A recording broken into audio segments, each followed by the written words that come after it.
অনুরোধ করছি যে যেখানে আছে সেফটিভাবে তাদের দরকার 3 হাত 2.5 হাত করে দেন, কিন্তু পেটে লাথি মারবেন না।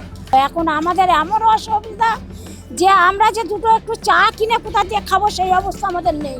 কি করব, কাদের ভোট দিয়ে আনলাম বলো? কিছু মানুষ তো ভোট দিয়েছে ভালোর জন্য, এই কি ভালো আমরা চেয়েছিলাম? এই যে বুলডোজার রাজনীতি, এই যে হকার উচ্ছেদ রাজনীতি, সেটা শুধুমাত্র কি হকারদের পেটে লাথি মারার জন্য? এই দোকান না থাকলে আমরা কি করে খাবো? এরপর তো তাহলে আমাদের চুরি চামারি করতে হবে। আমরা তো লেখাপড়া ছেলে না, যা ওই যে বেকার ভাতা যে বলছে, আমরা তো 8 পাস না, মাধ্যমিক পাস না, যে সার্টিফিকেট দিলে আমরা পাবো 3 বছর কি যাই হোক চাকরি, কিন্তু আমাদের সেটাও তো লেখাপড়া নেই, আমরা কি করে চালাবো সেটাই। ধনীদের বাড়ছে টাকা দিনের পর দিন, আর গরিবদের টাকার অঙ্ক তো কমছেই, তার সঙ্গে সঙ্গে হারিয়ে যাচ্ছে মাথার ছাদ, তার সঙ্গে সঙ্গে হারিয়ে যাচ্ছে ব্যবসার অন্তত এক মুঠো জায়গা। দাঁড়িয়ে সেই হকারদের পথে বসিয়ে দেওয়া হচ্ছে, অথচ পুনর্বাসনের কোনো ব্যবস্থা নেই।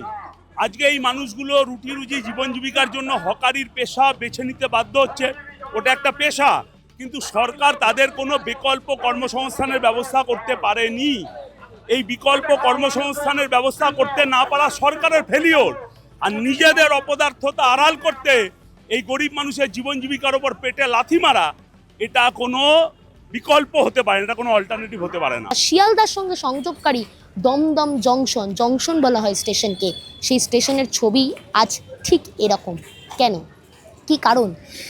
যে সরকার বারংবার বলে যে তারা চা বিক্রেতার থেকে প্রধানমন্ত্রী বানিয়েছে, যে সরকার বারংবার বলে যে প্রধানমন্ত্রী ঝালমুড়ি খেতে ভালোবাসেন, প্রধানমন্ত্রী নিজে এসে ঝালমুড়ি খান, সেই সরকার আজকে চায়ের দোকান ভাঙছেন, ঝালমুড়ির দোকান ভাঙছেন।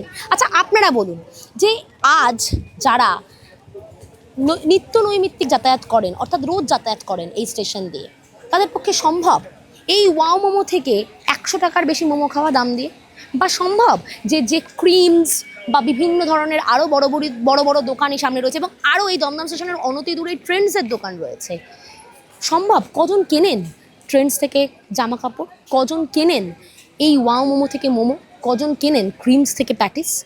বরং ট্রেনে যে হকাররা ওঠেন, সেই 20 টাকার প্যাটিস, সেই 10 টাকার ঝালমুড়ি, সেই 5 টাকার চা, মাত্র 5 টাকা, যেখানে এই বড় বড় ঝাঁ চকচকে দোকানের চায়ের দাম 20 টাকা, সেখান থেকেই এই সাধারণ মানুষ কিন্তু এই 5 টাকার চা কিনতে বেশি সামর্থ্য বোধ করেন, তার কারণ তাদের পকেটের সামর্থ্যটা কিন্তু ঠিক সেইটা।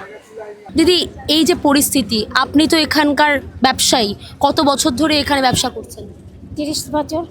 প্রায় 30 বছর। কিসের ব্যবসা আপনার? আমার সবজির ব্যবসা। কালকে কি ঘটেছিল যখন এই ঘটনাটি ঘটলো? কি আর ঘটবে, নোটিশ দিয়ে গেছিলো আমাদের 1 সপ্তাহ আগে, আমরা নোটিশের পরেও আমরা ছিলাম। তারপরে কালকে যখন আসার পরে আমাদের ভাইরা সব ছিল এখানে, ভাইরা থাকার পরে আমাদের এখানে থেকে তারটা সব কেটে দিল, তারটা কেটে দেওয়ার পরে তাও আমরা মনে করেছি যে যাকে তাও আমাদের মনে হয় সময় আছে।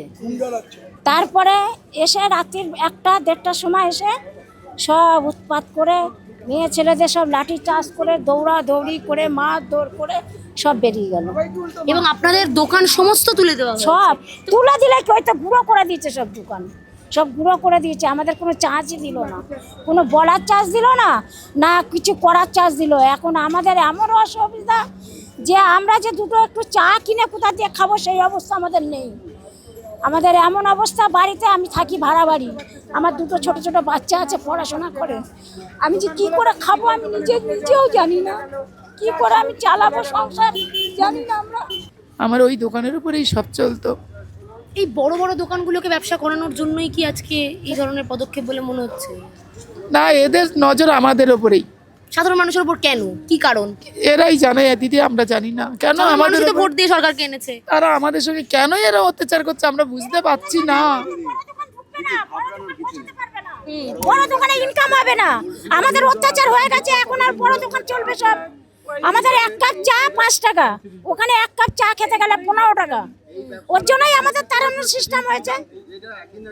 আমাদের 5 টাকার কচুরি 20 টাকা দিলে 4টে কচুরি হবে, ওখানে গেলে আপনি 4টে কচুরি খেতে পারবেন। ওর জন্যই আমাদের চালানোর চেষ্টা হয়েছে, এর জন্য আমাদের সরিয়ে দিচ্ছে। এর জন্য বেশি টাকায় অনেক বেশি হ্যাঁ ইনকাম, ওদের ইনকাম হবে, ওরা টাকা ট্যাক্স পাবে বেশি। আমরা তো ট্যাক্স দিই না, আমরা টাকাও দিই না, আমরা ডেলি আনি, ডেলি খাই, ডেলি গুটিয়ে কাটি নিয়ে চলে যাই। কত বছর ধরে আপনারা এখানে দোকান করছেন? আমাদের তো অর্ধেক জীবন ফুটপাতেই কাটিয়ে দিলাম, আর এখন কোথায় যাবো? এখন কি লোকে আমাদের কাজে নেবে না আমরা কাজ করতে পারবো? সেই কি শক্তি আছে শরীরে? না, শরীরে তো নানা রকম রোগ ব্যাধি ধরে নিয়েছে। আমরা তাহলে কি করে খাবো এখন? অন্তত আমাদের একটু ব্যবস্থা করুক, যাতে আমরা দোকান লাগাবো, করে খাবো, আবার উঠে চলে যাব, কিচ্ছু রাখবো না। আমাদের ঘুমটি দরকার নেই, অন্তত একটু দাঁড়িয়ে কিছু করে খেতে দিই, তাহলে তো আমাদের সংসারটা চলবে। নাহলে আমাদের চলবে কি করে? আমরা তো না খেয়ে মরবো, আমরা তো অসহায় হয়ে গেলাম। সে দোকান ছিল আপনার? আমার ঘুগনি পাউরুটির দোকান ছিল, সবাই এসে খেত। তারাও এখন ফোন করে বলছে, কাকা তুমি চলে গেলে আমরা কোথায় যাব, কি করে খাবো? একটা চায়ের দোকান 30টা পেট চলে, একজনা চা পাতা দিচ্ছে, একজনা বিস্কুট দিচ্ছে, একজনা দুধ দিচ্ছে, একজনা গ্লাস দিচ্ছে। এইভাবে অর্ডার দেবেন না, যে যেমন মানুষ তাকে খেতে দাও, খেতে দাও, পেটে লাথি মারা উচিত না। আমি চা সাপ্লাই দেই দোকানে দোকানে। আমার সুগার, এই কদিনে সুগার বেড়ে গেছে, সুগার বেড়ে গেছে। অনুরোধ করছি, যে যেখানে আছে সেফটিভাবে তাদের দরকার 3 হাত 2.5 হাত করে দেন, কিন্তু পেটে লাথি মারবেন না, আমি এইটা বলতে চাই। কি মনে হচ্ছে আপনাদের এই বড় বড় দোকানদের ব্যবসা করানোর জন্য? কারণ আমি দেখতে পাচ্ছি ওয়াও মোমো রয়েছে এখানে, এখানে ক্রিমস রয়েছে, এই দোকানগুলো বৈধ, আপনাদের দোকানগুলো অবৈধ কেন? যেহেতু আমরা রেলের জায়গায় দোকানদারি করছি, আচ্ছা রেলের জায়গায় করে খাচ্ছি, ওনারা তো রেলের জায়গায় করে খাচ্ছে। এটা সেটা রেলের ব্যাপার, রেল জানে তাদের সাথে কি চুক্তি আছে, আমাদের সাথে তো কোনো চুক্তি নেই রেলের। এই কারণে এই ডিসিশন নিয়ে যে কোনো পুনর্বাসনের জায়গা না, কিচ্ছু না, 3 দিন 4 দিন হলো নোটিশ দিয়েছে, আজকে এই কাজ করে দিয়েছে। রাত 4 দিন 5 দিন রাত্রিবেলা রাত জেগে আজই হচ্ছে না, কালকে এরকম রাত্রি 12:30টার পর হয়ে গেছে। এই দোকান দিয়ে আমার মেয়ে চলে, আমার মা চলে, আমার সংসার চলে, আমার ভাই সংসার চলে, সব একসাথে খাই।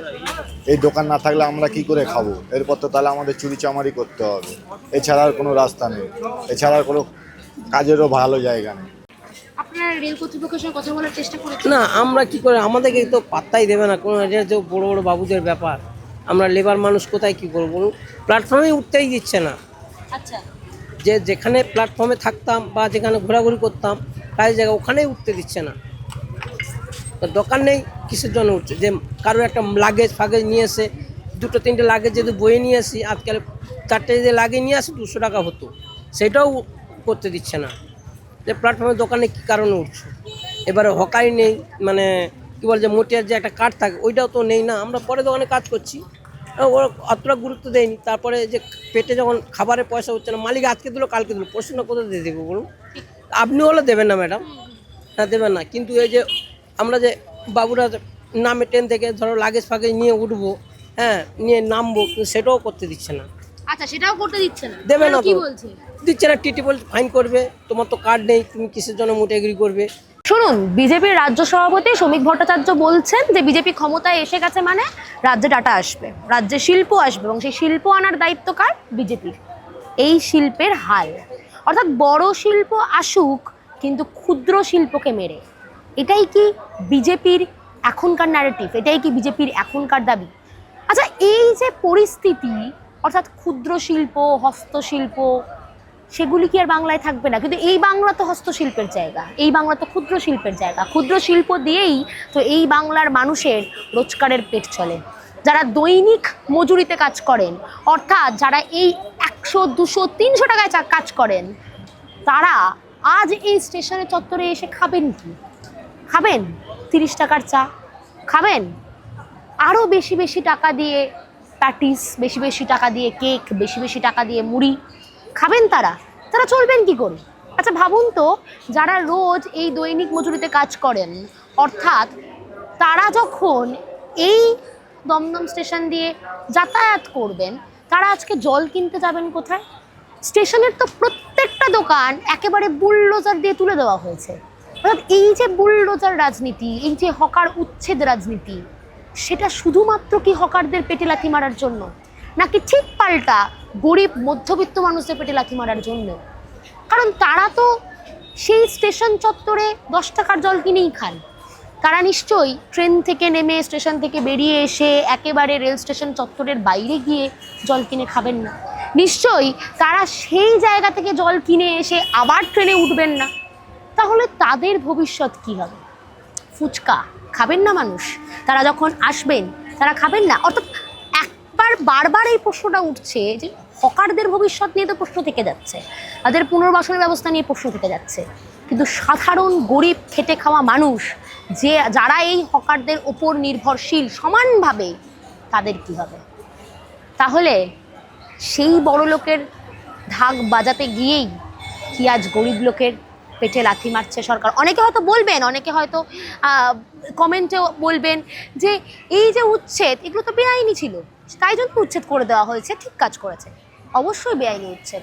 তাহলে বড় বড় যে সমস্ত নেতাদের বাড়ি বেআইনি, নেতাদের বিভিন্ন জায়গা বেআইনি, তাদেরকে তড়িঘড়ি তুলে দেওয়া হচ্ছে না কেন? হচ্ছে না যে তা নয়, সেটা খুবই কম সংখ্যক, কিন্তু এই বেশি সংখ্যক হকারদেরকেই কেন টার্গেট করা হচ্ছে?